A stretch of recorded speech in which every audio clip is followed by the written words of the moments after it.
안녕하세요. 웅덩이 매매법 레버리지 ETF 장기 투자자 디벨론몽입니다. 오늘도 구독자 댓글 함께합니다. 물론 웅줍을 했다는 멤버십 회원분들과 짬이 괜히 생기는 게 아닌 것 같아요. 이번에도 웅줍 성공하셨네요. 전 멤버십 가입한 지 한 달 되어 눈팅만 하다가 이번에 매수를 놓쳤습니다. 라는 댓글을 주셨는데요. 원칙이 중요한 이유이며 너무 조급해하지 않으셔도 된다는 생각입니다. 지금은 평소보다 리스크가 훨씬 높은 고금리 막바지 그 어딘가이기 때문에 말이죠. 기다리면 기회는 또 온다는 말씀 드립니다. 자, 오늘도 계좌 먼저 공개하고 시작합니다. 미국 직투 계좌는 94% 수익률과 1억 6,300만원 수익까지 다시 올라왔고, 국내 계좌는 129% 수익률과 760만원 수익 중인 상황입니다.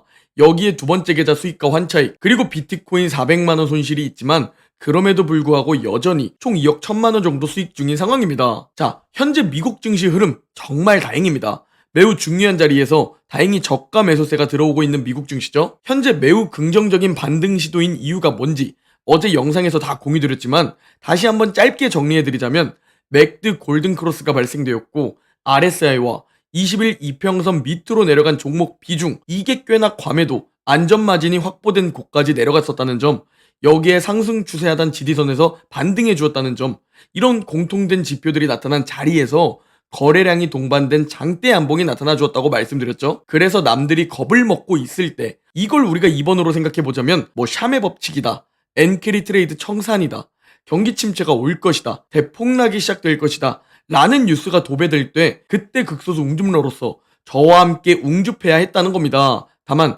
지금은 리스크가 너무나 큰 자리이기 때문에 조급하게 막 큰 비중 매수하는 것이 아니라 덜 먹더라도 현금 비중은 꼭 들고 있어야 하며 잘게 긴 호흡으로 쪼개서 분할 매수를 해야 한다고 강조드리고 있습니다. 그리고 이번 반등이 꽤나 긍정적인 또 다른 이유는 다행히 S&P 500, 나스닥, 반도체, 그리고 바이오까지 다행히 함께 반등하기 시작했다는 겁니다. 수심이 다행히 다시 살아나기 시작했다는 건데요. 7월부터 시작된 경기 침체 우려와 차익 실현 매물이 나오면서 현재 3개월 동안 지루한 조정과 횡보를 보여주고 있죠. 현 상황에서 가장 투자자들이 두려워하는 것이 바로 이 경기 침체 우려였죠. 정말 다행히 이 투자자들의 심리, 우려, 걱정, 불안이 이번 주부터 조금씩 연착륙 기대감으로 바뀌는 부분도 있는 것 같습니다. 그래서 반등하고 있다는 생각이 드는데요. 일단 젠스당 엔비디아 CEO의 어제 골드만삭스 테크 컨퍼런스 발언과 오라클 실적 발표 및 회장의 발언, 그리고 미국 정부가 AI 인프라를 구축하겠다는 발언과 사우디에도 수출 허용을 검토 중이라는 발언까지, 거기에 어제는 무슨 호재가 또 있었냐?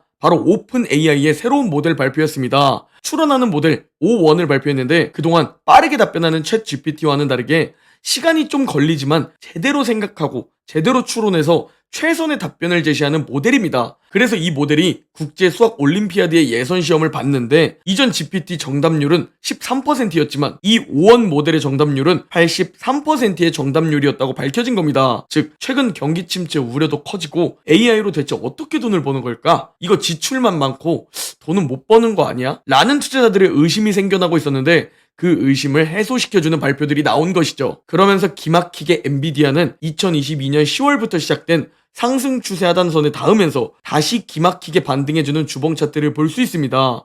그리고 추가로 인공지능 AI 강세장이 시작된 후 엄청난 실적을 보여주고 있는 엔비디아죠. 이 엔비디아의 PE가 53 정도로 떨어졌을 때 그때 저가 매수세가 들어오고 있는 모습을 볼 수 있습니다. 그러니까 경기 침체 우려에서 이제 연착륙 기대감이 조금씩 생겨나고 있는데 거기에 이번에 3년 동안 경기 침체가 온다며 외쳤던 에버코어 회장이 연착륙으로 전망을 바꿨습니다. 3년 동안 경기 침체를 외치던 전문가가 왜 연착륙으로 전망을 바꿨는지 살펴보니 결국 핵심은 경제 둔화, 균열은 좀 있지만 이게 경기 침체 수준은 아니라는 건데요. 일단 실업급여 청구 건수를 살펴보면 조금씩 높아지고는 있지만 여전히 매우 낮은 수준이라는 점, 그리고 경제 유동성은 여전히 풍부하다는 점, 소비자들의 순자산도 증가하고 있고 다음 주엔 이 상황에 금리를 인하한다는 점이죠. 여기에 AI 투자가 활발히 이루어지고 있다고까지 말했습니다. 그런데 말이죠, 사실 마지막 비관론자들이 돌아선다는 것은 아이러니하게도 증시의 고점 신호일 수도 있습니다. 왜냐면 이미 우리 극소수 웅집러분들은 사실상 2022년 하락장 그리고 2023년에 많은 비중 매수를 다 해놨고 뒤에 들어온 신규 투자자들 역시 매수를 어느 정도 해놓은 상태죠. 이제 마지막 비관론자들이 다 돌아서서 매수를 하면 매수 수요는 사실상 거의 없어지게 되는 겁니다. 그러면 작은 악재에도 큰 하락을 보이기 때문에 마지막 비관론자가 돌아서면 증시의 고점이라는 말이 도는 겁니다. 실제로 좀 불안한 이유가 올해 하반기부터 약세론자였던 JP모건의 콜라노비치가 증시의 강세가 지속되자 회사를 떠나버렸죠. 그리고 대표적인 월가의 비관론자였던 모건 스탠리의 마이크 윌슨 역시 비관론을 멈추고 증시 전망을 상향으로 바꿨죠. 그리고 이번에 에버코어 회장 역시 3년 동안 경기 침체 온다고 외치다가 이번에 연착륙, 소프트 랜딩으로 전망을 바꾸었습니다. 그래서 저는 오히려 지금 이럴 때 공포를 느낍니다. 와, 이거 진짜 반토막 대폭락 오는 거 아닐까? 라면서 말이죠. 왜냐면 모두 탐욕으로 바뀌거나 모두 낙관적으로 전망할 때 그때 증시는 하락과 폭락을 보여주기 때문입니다. 따라서 지금 계속 강조드리고 있지만 경제가 둔화나 침체로 향하고 있는 지금, 그리고 고금리 사이클이 끝나가고 있는 지금, 현금 비중을 꼭 여유 있게 가지고 계시길 진심으로 반등했을 때 지금 말씀드리는 겁니다. 더 오르더라도 내 소중한 돈을 지키기 위한 현금 비중 원칙을 꼭 유지하시기 바랍니다. 그리고 또 하나 말씀드리고 싶은 부분은 전문가라고 불리는 경제학자들과 금융기관에서 일하는 전문가들, 콜라노비치, 윌슨, 에버코어 회장, 그리고 제이미 다이먼까지 모두 경제 예측을 하고 뉴스에 이게 도배되지만 아무도 예측할 수 없다는 것이 핵심입니다. 그러니 누가 뭐 경기 침체가 온다더라, 또는 제 썸네일에 폭풍이 찾아온다더라, 이런 자극적인 제목에 속지 마시고 제 영상 속 본질, 핵심을 꼭 처음부터 끝까지 보시기 바랍니다. 결국 가장 중요한 투자 핵심은 우상향 자산을 고르고 오를 땐 자산 상승을 즐기는 것이고 웅덩이를 만들어 주었을 때 줍줍하는 것이 핵심입니다. 그리고 제가 2023년 이때 조정장부터 줍줍했던 시기, 올해 4월 웅덩이에서 줍줍했던 시기, 이번 7월부터 시작된 조정장에서 웅줍하고 있는 시기를 표시해놨습니다. 인내심을 가지고 기다리다가 웅덩이를 만들어 주었을 때 가지고 있던 연금 비중으로 잘게 쪼개서 용기를 내는 겁니다.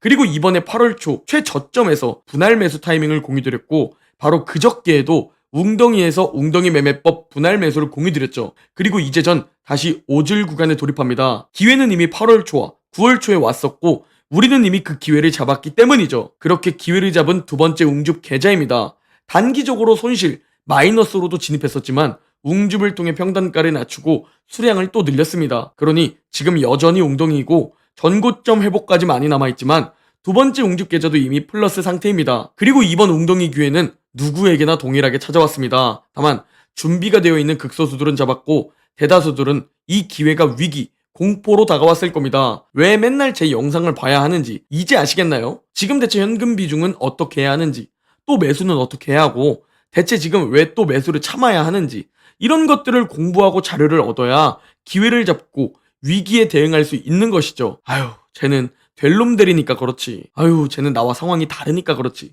라고 말하는 대다수들은 자신의 무능력함을 인정하는 것과 같습니다. 부디 공부하고 똑같이 찾아오는 위기 속 기회를 꼭 잡으셔야 합니다. 그런데 진짜 잘 모르시겠거나 매일매일 공부하기는 귀찮다, 그냥 편하게 맘 편히 자료받아서 투자하고 싶다 라면 제 멤버십에 가입하시면 이게 최고의 혜택이라는 겁니다. 제가 아침부터 밤까지 계속 공부하고 요약해서 전달드리고 매수 비중과 타이밍, 현금 비중 늘리는 부분까지 모두 다 공개하고 하나하나 투명하게 공유드리기 때문입니다. 자, 다시 돌아와서 이제 또 반등하기 시작하니까 그러면 이런 질문이 또 달리기 시작할 겁니다. 그렇다면 지금이라도 매수하면 될까요? 라는 질문들이 꼭 달릴 텐데요. 개인적으로 이미 올랐는데 뒤늦게 따라서 매수한다? 이는 제가 추구하는 방향성은 아닙니다. 현재 11월에 대선 불확실성이 있고 당장 다음 주 금리 인하 불확실성이 있고 연착륙이냐 경착륙이냐 라는 불확실성까지 있죠. 즉 변동성이 평소보다 클 수 있는 상황입니다. 다만 금리 인하라는 것에 있어서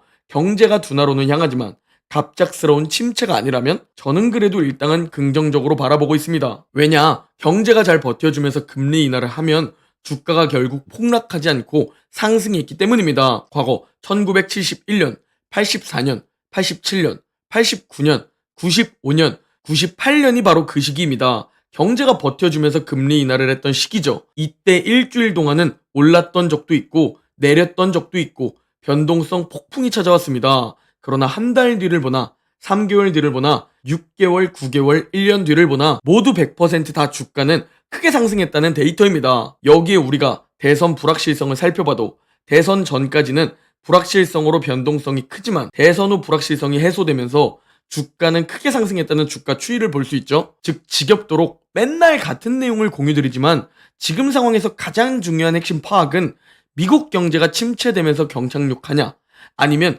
서서히 둔화되면서 연착륙하느냐입니다.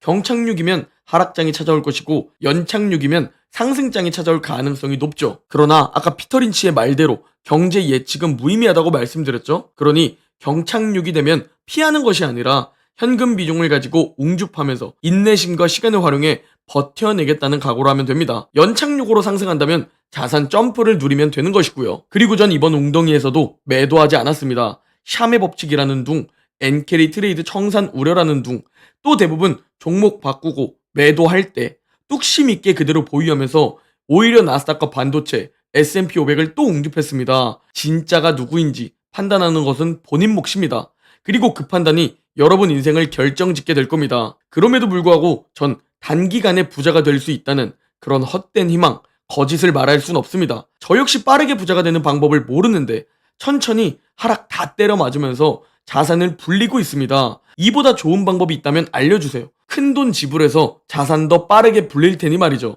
단연컨대 이보다 확실한 방법은 없습니다. 오늘 영상은 여기까지입니다. 제 영상이 도움이 되셨다면 구독, 좋아요, 댓글, 알림 설정 부탁드립니다. 그럼 내일 영상에서 뵙겠습니다.